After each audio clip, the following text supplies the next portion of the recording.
नमस्कार, मैं गौरव जोशी, श्रीमती मोहन देवी Tapadia girls college Jaswantgarh के इस यूट्यूब चैनल पर आपका हार्दिक स्वागत करता हूं। हम पढ़ रहे हैं माल एवं सेवा कर, गुड्स एंड सर्विसेज टैक्स। तो माल एवं सेवा कर के अंतर्गत करयोग्य माल एवं करयोग्य माल अथवा सेवा, यानी कि माल एवं सेवा कर के अंतर्गत करयोग्य माल अथवा करयोग्य सेवा या करयोग्य माल एवं सेवा दोनों की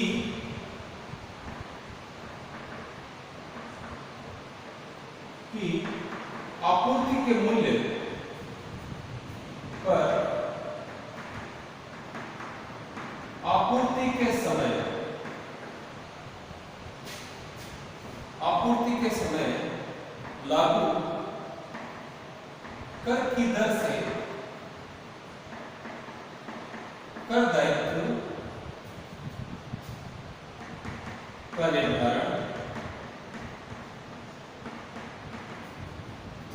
किया जाता है। यानी कि माल एवं सेवा कर के अंतर्गत करयोग्य माल अथवा करयोग्य सेवा या फिर करयोग्य माल एवं सेवा दोनों की आपूर्ति के मूल्य पर आपूर्ति के समय जो प्रभावी दर है, जो लागू कर की दर है, उससे कर दायित्व का निर्धारण किया जाता है। तो कर की राशि, अमाउंट ऑफ टैक्स ज्ञात करने के लिए आपूर्ति के मूल्य को कर की दर से गुणा कर दिया जाता है। आपूर्ति के मूल्य को कर की दर से गुणा करके कर की राशि ज्ञात की जाती है और ये कर की दर आपूर्ति के समय प्रभावी दर होती है। तो इसे पिछली क्लासेस में हमने आपूर्ति के समय टाइम ऑफ सप्लाई के बारे में सभी प्रावधान पढ़ लिए हैं और आपूर्ति के समय से संबंधित हमने कुछ प्रैक्टिकल क्वेश्चन भी सोल्व किए थे। आपूर्ति के समय से संबंध में हमने पढ़ा कि किस प्रकार से आपूर्ति का समय निर्धारित किया जाता है और आपूर्ति का समय जब माल की आपूर्ति की जाती है तो उसके संबंध में आपूर्ति का समय निर्धारित करने के लिए अलग प्रावधान है। जब सेवा की आपूर्ति की जाती है तो सेवा की आपूर्ति के संबंध में भी आपूर्ति का समय निर्धारित करने के लिए अलग प्रावधान है। तो माल और सेवा दोनों की आपूर्ति के संबंध में आपूर्ति का समय किस प्रकार से निर्धारित किया जाता है, इससे संबंधित सभी प्रावधान हमने पिछली क्लास में पढ़े हैं और इससे रिलेटेड कुछ प्रैक्टिकल क्वेश्चन भी हमने सोल्व करके देखे हैं। तो आपूर्ति का समय किस प्रकार से निर्धारित किया जाता है और आपूर्ति के समय के आधार पर प्रभावी कर की दर किस प्रकार से ज्ञात की जाती है वो हम पढ़ चुके हैं। तो माल एवं सेवा कर के अंतर्गत आपूर्ति का समय और आपूर्ति का मूल्य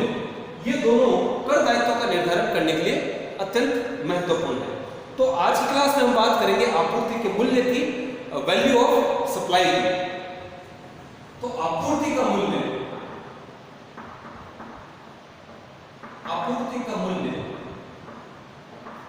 सामान्यतः समव्यवहार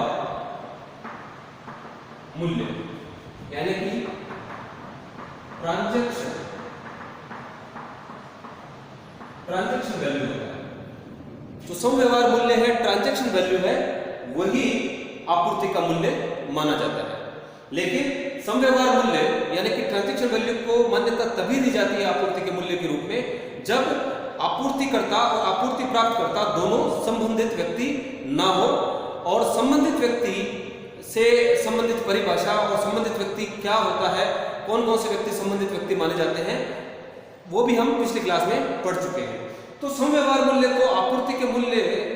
मानने के लिए एक तो शर्त यह है कि जो आपूर्तिकर्ता है और आपूर्ति प्राप्तकर्ता वो दोनों संबंधित व्यक्ति नहीं होने चाहिए और दूसरा जो समव्यवहार मूल्य है वो समव्यवहार मूल्य ही आपूर्ति के मूल्य के रूप में एकमात्र प्रतिफल होना चाहिए। यानी कि आपूर्ति को कोई और तत्व प्रभावित नहीं करना चाहिए। आपूर्ति के मूल्य को समव्यवहार मूल्य ही आपूर्ति के लिए एकमात्र प्रतिफल होना चाहिए, तभी समव्यवहार मूल्य को आपूर्ति का मूल्य माना जाता है। तो आपूर्ति का मूल्य समव्यवहार मूल्य माना जाता है और समव्यवहार मूल्य तभी आपूर्ति का मूल्य माना जाएगा जब आपूर्ति प्राप्तकर्ता और आपूर्तिकर्ता दोनों संबंधित व्यक्ति ना हो और समव्यवहार मूल्य ही केवल एकमात्र प्रतिफल हो। अब समव्यवहार मूल्य में भी कुछ राशियां जोड़ी जाती हैं और कुछ राशियां घटाकर जो है आपूर्ति का मूल्य ज्ञात करेंगे। आपूर्ति का मूल्य ज्ञात करने के लिए पहले हम सम व्यवहार मूल्य लेंगे। सम व्यवहार मूल्य यानी कि ट्रांजैक्शन वैल्यू, और ट्रांजैक्शन वैल्यू में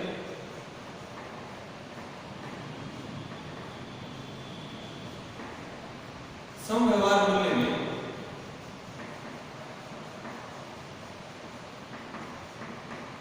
जोड़ी जाने वाली सम व्यवहार मूल्य में सम्मिलित की जाने वाली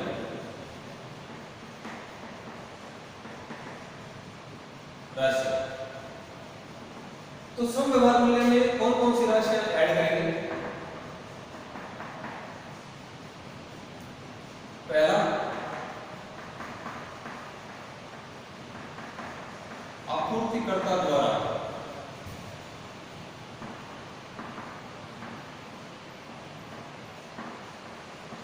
वसूल किया गया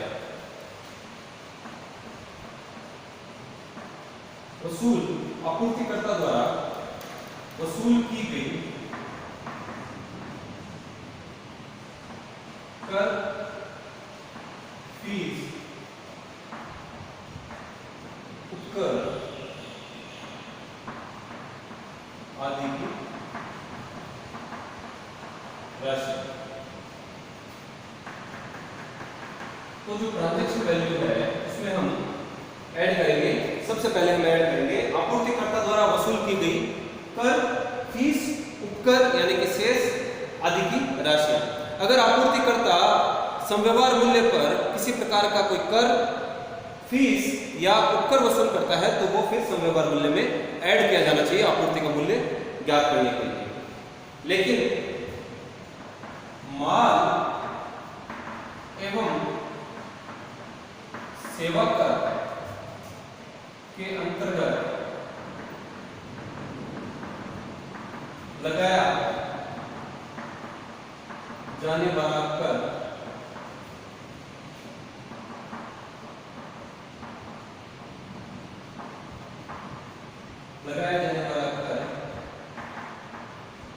शामिल नहीं किया जाए। आपूर्तिकर्ता द्वारा आपूर्ति प्राप्तकर्ता से अगर कोई कर की राशि वसूल की जाती है तो वो आपूर्ति का मूल्य ज्ञात करने के लिए ट्रांजैक्शन वैल्यू में समव्यवहार मूल्य में जोड़ी जाती है। लेकिन आपूर्तिकर्ता द्वारा लगाया जाने वाला जीएसटी यानी माल एवं सेवा कर के अंतर्गत कोई कर लगाया जाता है तो उसको समव्यवहार मूल्य में ऐड नहीं करना है। तो माल एवं सेवा कर के अंतर्गत लगाए जाने वाले कर कौन कौन से हैं? एक तो है CGST, central goods and services tax, SGST, state goods and services tax, ये टैक्स राज्य सरकार के द्वारा लगाया जाता है। UTGST, union territory goods and services tax, यह केंद्र शासित प्रदेश की सरकार द्वारा लगाया जाता है। IGST, integrated goods and services tax, यह अंतरराज्य सप्लाई पर एक राज्य से दूसरे राज्य में जब माल की आपूर्ति की जाती है तब आईजीएसटी लगाया जाता है। और जीएसटी कंपेंसेशन सेस, माल एवं सेवा कर क्षतिपूर्ति उपकर, ये भी माल एवं सेवा कर के अंतर्गत लगाया जाने वाला एक कर है। तो इस प्रकार के कर अगर लगाए जाते हैं ट्रांजैक्शन वैल्यू पर तो इन करों को हमको आपूर्ति का मूल्य ज्ञात करने के लिए शामिल नहीं करना है। इनके अलावा माल एवं सेवा कर कानून के अंतर्गत लगाए जाने वाले करों के अलावा अगर कोई कर लगाया जाता है आपूर्तिकर्ता के द्वारा तो उस कर की राशि माल आपूर्ति का मूल्य ज्ञात करते समय ट्रांजैक्शन वैल्यू में समव्यवहार मूल्य में ऐड करना है, जोड़ना है। उदाहरण के लिए जैसे तंबाकू का उत्पादन है तो तंबाकू के उत्पादन पर अभी भी उत्पाद शुल्क लगाया जाता है। तो ऐसी एक्साइज ड्यूटी अगर आपूर्तिकर्ता द्वारा चार्ज की जाती है, कर वसूल किया जाता है एक्साइज ड्यूटी के रूप में, तो वो एक्साइज ड्यूटी हमको ट्रांजैक्शन वैल्यू में ऐड करके आपूर्ति का मूल्य ज्ञात करना है। कई जगहों पर किन्हीं सेवाओं पर मनोरंजन कर लगाया जाता है, एंटरटेनमेंट टैक्स लगाया जाता है। तो अगर आपूर्तिकर्ता द्वारा मनोरंजन कर एंटरटेनमेंट टैक्स वसूल किया जाता है तो उस एंटरटेनमेंट टैक्स को भी ट्रांजैक्शन वैल्यू में ऐड करके आपूर्ति का मूल्य ज्ञात करना है। इसके अलावा उदाहरण के लिए कई जगहों पर लोकल टैक्स लगाए जाते हैं, म्युनिसिपल टैक्स लगाए जाते हैं, तो उन करों को भी आपूर्ति का मूल्य ज्ञात करने के लिए ट्रांजैक्शन वैल्यू में ऐड करना है। लेकिन माल एवं सेवा कर कानून के अंतर्गत लगाए जाने वाले करों को आपूर्ति का मूल्य ज्ञात करते समय ट्रांजैक्शन वैल्यू में शामिल नहीं करना है। दूसरा,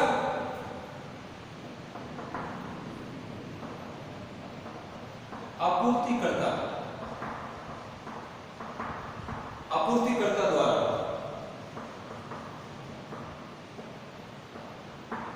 आपूर्ति के समय या पूर्व प्राप्तकर्ता से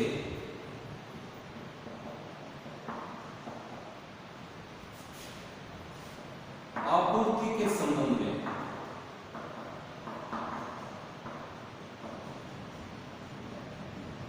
वसूल की गई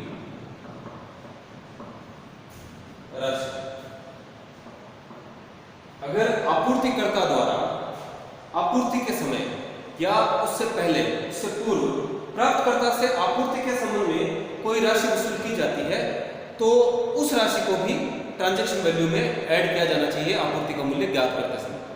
बशर्ते कि ऐसी राशि पहले से ही ट्रांजैक्शन वैल्यू में ऐड नहीं की हुई हो, ट्रांजैक्शन वैल्यू में शामिल नहीं की गई हो। अगर इस प्रकार की राशि ट्रांजैक्शन वैल्यू में शामिल नहीं की गई है तो आपूर्ति का मूल्य ज्ञात करने के लिए, वैल्यू ऑफ सप्लाई ज्ञात करने के लिए हमको इस प्रकार की राशि को ट्रांजैक्शन वैल्यू में ऐड करना है। उदाहरण के लिए, आपूर्तिकर्ता आपूर्ति प्राप्तकर्ता से आपूर्ति की पैकिंग के लिए कोई पैकिंग सामग्री का या पैकिंग के संबंध में खर्चों के संबंध में कोई पैकिंग व्यय वसूल कर सकता है। अगर आपूर्तिकर्ता कोई इस प्रकार की वस्तु की सप्लाई करता है जिसके लिए आपूर्तिकर्ता के स्थान पर निरीक्षण की आवश्यकता हो, आपूर्तिकर्ता को किसी प्रकार की आपूर्ति प्राप्तकर्ता के स्थान को के निरीक्षण की आवश्यकता हो, आपूर्ति प्राप्तकर्ता को किसी प्रकार की कोई परामर्श देने की आवश्यकता हो तो उसके संबंध में कोई परामर्श शुल्क वसूल किया जाता है, कोई निरीक्षण व्यय वसूल किया जा रहा है आपूर्ति के समय या आपूर्ति के पूर्व आपूर्ति प्राप्तकर्ता से, और अगर इस प्रकार की राशियां ट्रांजैक्शन वैल्यू में शामिल नहीं की गई है तो आपूर्ति का मूल्य ज्ञात करने के लिए इस प्रकार का की राशि जो वसूल की गई है आपूर्ति प्राप्तकर्ता से आपूर्ति के संबंध में, उनको हमको ट्रांजैक्शन वैल्यू में ऐड करना चाहिए। तो निरीक्षण व्यय, परामर्श शुल्क, पैकिंग व्यय, कोई डिजाइन के संबंध में कोई अगर व्यय वसूल किए गए हैं आपूर्ति प्राप्तकर्ता से, माल की चढ़ाई के लिए, ढुलाई के लिए और माल को उतारने के लिए यानी कि लोडिंग अनलोडिंग चार्जेस अगर आपूर्तिकर्ता ने आपूर्ति प्राप्तकर्ता से वसूल किए हैं आपूर्ति के समय या आपूर्ति से पूर्व, तो इस प्रकार के खर्चे, ऐसे खर्चे जो आपूर्तिकर्ता द्वारा आपूर्ति प्राप्तकर्ता से यानी विक्रेता द्वारा क्रेता से माल की आपूर्ति, माल या सेवा की आपूर्ति के समय या उससे पूर्व कोई राशि अलग से वसूल की गई है और उसको ट्रांजैक्शन वैल्यू में शामिल नहीं किया गया है तो आपूर्ति का मूल्य ज्ञात करते समय उसको ट्रांजैक्शन वैल्यू में ऐड किया जाना चाहिए। इसके बाद आपूर्तिकर्ता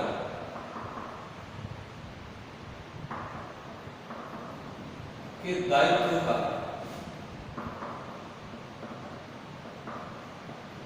आपूर्ति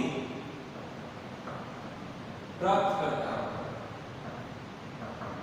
द्वारा भुगतान, किसी खर्चे का दायित्व आपूर्तिकर्ता का है लेकिन ऐसे दायित्व का भुगतान अगर प्राप्तकर्ता द्वारा कर दिया जाता है और उस खर्चे की राशि को ट्रांजैक्शन वैल्यू में शामिल नहीं किया गया है तो ऐसी राशि को ट्रांजैक्शन वैल्यू में शामिल किया जाना चाहिए। दायित्व था आपूर्तिकर्ता का, जो माल या सेवा प्रदान कर रहा है, बेच रहा है माल, उसका था दायित्व ऐसा खर्चा वहन करने का, लेकिन उस खर्चे को वहन कर लिया गया प्राप्तकर्ता द्वारा, क्रेता द्वारा। तो जब ऐसा खर्चा प्राप्तकर्ता द्वारा वहन किया गया है तो वह खर्चा एक प्रकार से उस आपूर्ति का प्रतिफल ही माना जाता है। इसलिए अगर आपूर्तिकर्ता के दायित्व का भुगतान आपूर्ति प्राप्तकर्ता द्वारा किया जाता है तो उसको आपूर्ति का मूल्य ज्ञात करते समय ट्रांजैक्शन वैल्यू में जोड़ा जाना चाहिए अगर वो पहले से नहीं जुड़ा हुआ है। उदाहरण के लिए मान लीजिए कि कोई माल का करता है जिसने अपने स्थान से प्राप्तकर्ता के स्थान पर माल भेजा है और उसकी गाड़ी का भाड़ा चुकाने का दायित्व आपूर्तिकर्ता का था, माल भेजने वाले का था, लेकिन उस भाड़े का भुगतान आपूर्ति प्राप्तकर्ता ने, माल प्राप्तकर्ता ने उस दायित्व का भुगतान कर दिया है। तो ऐसे भाड़े की राशि अब आपूर्ति के मूल्य में शामिल की जाएगी अगर पहले से शामिल नहीं की हुई है। तो आपूर्तिकर्ता के दायित्व का भुगतान, यानी आपूर्तिकर्ता को मान लीजिए कि किसी अपने एजेंट को कमीशन का भुगतान करना था, यह दायित्व था आपूर्तिकर्ता का, लेकिन इस दायित्व का भुगतान प्राप्तकर्ता ने कर दिया, आपूर्ति के प्राप्तकर्ता ने किया, यानी कि आपूर्तिकर्ता के कमीशन, आपूर्तिकर्ता के एजेंट को कमीशन आपूर्ति के प्राप्तकर्ता ने चुकाया, तो एजेंट को चुकाया गया कमीशन आपूर्तिकर्ता के दायित्व का आपूर्ति के प्राप्तकर्ता द्वारा भुगतान माना जाएगा। और अगर यह राशि आपूर्ति के मूल्य में यानी ट्रांजैक्शन वैल्यू में पहले से नहीं जुड़ी हुई है तो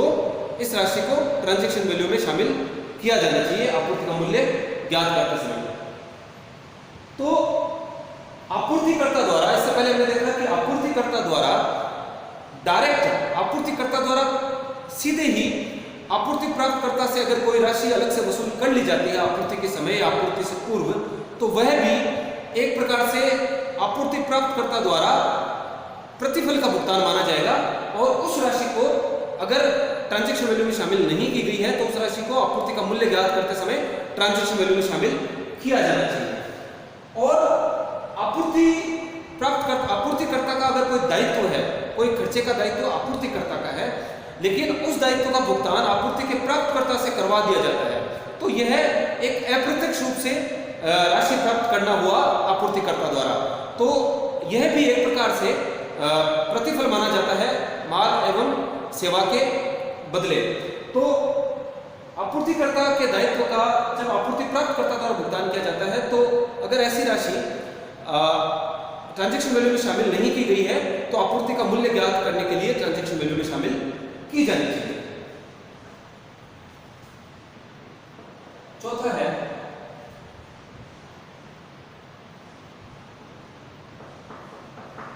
भुगतान के विलंब। भुगतान में विलंब के संबंध में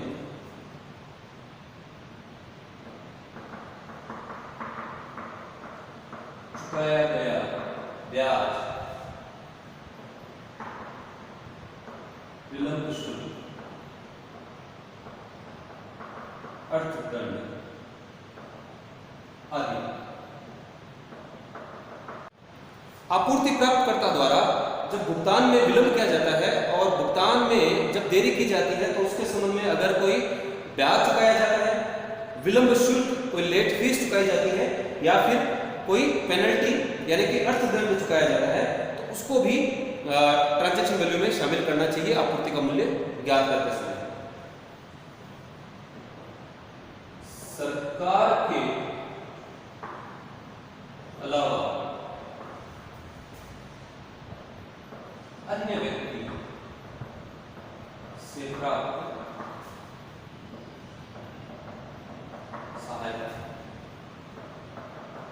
सहायता यानी कि सब्सिडी। अगर सरकार के अलावा किसी अन्य व्यक्ति से माल की आपूर्ति के संबंध में, माल या सेवा की आपूर्ति के संबंध में किसी प्रकार की सहायता, सब्सिडी प्राप्त होती है तो उस सब्सिडी, अगर वो सब्सिडी के कारण आपूर्ति का मूल्य कम हो गया है तो ऐसी सब्सिडी की राशि को, ऐसी सहायता की राशि को वापस जो है ट्रांजैक्शन वैल्यू में जोड़कर आपूर्ति का मूल्य ज्ञात किया जाना चाहिए। सरकार से हमारा तात्पर्य है केंद्र और राज्य सरकार। तो केंद्र और राज्य सरकार के अलावा अगर किसी अन्य व्यक्ति से कोई सहायता, कोई सब्सिडी प्राप्त होती है तो उस सब्सिडी को वापस जोड़कर ही आपूर्ति का मूल्य ज्ञात किया जाना चाहिए। उदाहरण के लिए मान लेते हैं कि एक आपूर्तिकर्ता है, एक आपूर्तिकर्ता है और एक स्कूल है जो कि प्राप्त करता है और एक एनजीओ है, नॉन गवर्नमेंट ऑर्गेनाइजेशन, गैर सरकारी संगठन। ये अन्य व्यक्ति है, सरकार यानी केंद्र सरकार और राज्य सरकार नहीं मानी। तो अगर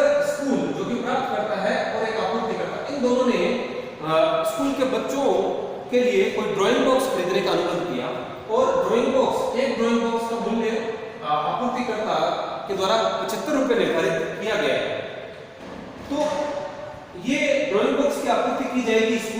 स्कूल जो कि प्राप्त करता है। अगर एनजीओ द्वारा ऐसी आपूर्ति के संबंध में कोई सहायता प्रदान की जाती है, उदाहरण के तौर पर एनजीओ जो कि गैर सरकारी संगठन है, पुण्यार्थ संगठन है, ये एनजीओ स्कूल के बच्चों को ड्राइंग बॉक्स सस्ता उपलब्ध करवाने के लिए इस आपूर्तिकर्ता को सब्सिडी देती है, सहायता देती है। मान लेते हैं कि 50 रुपए की सहायता देती है, 50 रुपए की सहायता एनजीओ द्वारा दी जा रही है, 50 रुपए एनजीओ द्वारा आपूर्तिकर्ता को चुकाए जा रहे हैं, लेकिन प्राप्तकर्ता द्वारा। तो 50 रुपए की सहायता प्रदान कर रही है, 75 रुपए की ड्राइंग बॉक्स है, तो इस ड्राइंग बॉक्स को की आपूर्ति अब स्कूल को की जाएगी 25 रुपए पर। तो जो ट्रांजैक्शन वैल्यू रहेगा वो 25 रुपए प्रति ड्राइंग बॉक्स रहेगा। तो आपूर्ति का मूल्य ज्ञात करते समय हमको अन्य व्यक्तियों से प्राप्त सहायता को वापस ऐड करना होगा, अगर ऐसी सहायता आपूर्ति के मूल्य में से घटाई हुई हो। तो सरकार के अलावा अगर अन्य व्यक्ति से कोई सहायता प्राप्त होती है, यहाँ पर प्रति ड्राइंग बॉक्स 50 रुपए की सहायता प्राप्त हुई है, तो अगर ऐसी सहायता प्राप्त होती है और इसको आपूर्ति के मूल्य में से घटाया हुआ हो, तो इसको वापस ट्रांजैक्शन वैल्यू में ऐड करके आपूर्ति का मूल्य ज्ञात किया जाना चाहिए। तो यहाँ पर 50 रुपए सहायता की राशि घटाने के बाद में ड्राइंग बॉक्स का मूल्य है 25 रुपए। तो इस आपूर्ति का वास्तविक मूल्य ज्ञात करने के लिए सहायता की राशि जो कि 50 रुपए प्रति ड्राइंग बॉक्स है, उसको जोड़कर फिर आपूर्ति का मूल्य ज्ञात किया जाएगा। तो आपूर्ति का मूल्य स्कूल के लिए 25 रुपए ना होकर 75 रुपए होगा, क्योंकि जो सरकार के अलावा अन्य किसी व्यक्ति से सहायता प्राप्त हुई है उसको वापस जोड़कर ही आपूर्ति का मूल्य ज्ञात किया जाता है। और ये जो आपूर्ति करता है उस आपूर्तिकर्ता को 75 रुपए पर कर चुकाना पड़ेगा, ना कि 25 रुपए पर। तो इस प्रकार से समव्यवहार मूल्य ट्रांजैक्शन वैल्यू में कुछ राशियां जोड़ी जाती हैं, जिनमें आपूर्तिकर्ता द्वारा वसूल की गई कर, फीस, उपकर की राशि, आपूर्तिकर्ता द्वारा आपूर्ति के समय या उससे पूर्व आपूर्ति प्राप्तकर्ता से अगर कोई राशि वसूल की जाती है, वो एक प्रकार का प्रतिफल ही माना जाता है। तो ऐसी राशि भी ट्रांजैक्शन वैल्यू में शामिल की जानी चाहिए, अगर पहले से शामिल नहीं की गई हो। आपूर्तिकर्ता के दायित्व का अगर आपूर्ति प्राप्तकर्ता द्वारा भुगतान कर दिया जाता है, तो वह भी एक प्रकार से अप्रत्यक्ष रूप से प्रतिफल का भुगतान माना जाता है। और अगर ऐसी राशि पहले से ट्रांजैक्शन वैल्यू में ऐड नहीं की हुई हो, तो उसको भी आपूर्ति का मूल्य ज्ञात करने के लिए शामिल किया जाना चाहिए। अगर आपूर्ति प्राप्तकर्ता द्वारा भुगतान में विलंब हो जाता है और भुगतान में विलंब होने के कारण उसको कोई इंटरेस्ट, ब्याज चुकाना पड़ता है, विलंब शुल्क, कोई लेट फीस चुकानी पड़ती है या अर्थदंड यानी कि कोई पेनल्टी चुकानी पड़ती है आपूर्तिकर्ता को, तो ऐसी राशि भी ट्रांजैक्शन वैल्यू में शामिल करके ही आपूर्ति का मूल्य ज्ञात किया जाना चाहिए। और अगर सरकार के अलावा अन्य किसी व्यक्ति से कोई सहायता प्राप्त होती है और ऐसी सहायता की राशि अगर वस्तु के मूल्य में से घटाई हुई हो, यानी आपूर्ति के मूल्य में से अगर घटाई हुई हो, तो उसको वापस जोड़कर ही आपूर्ति का मूल्य ज्ञात किया जाना चाहिए। तो इन राशियों को जो है समव्यवहार मूल्य ट्रांजैक्शन वैल्यू में जोड़ा जाएगा और इसमें से इन राशियों को जोड़ा जाएगा और इनको जोड़ने के बाद में जो राशि प्राप्त होती है, इनको जोड़ने के बाद जो राशि प्राप्त होती है उसमें से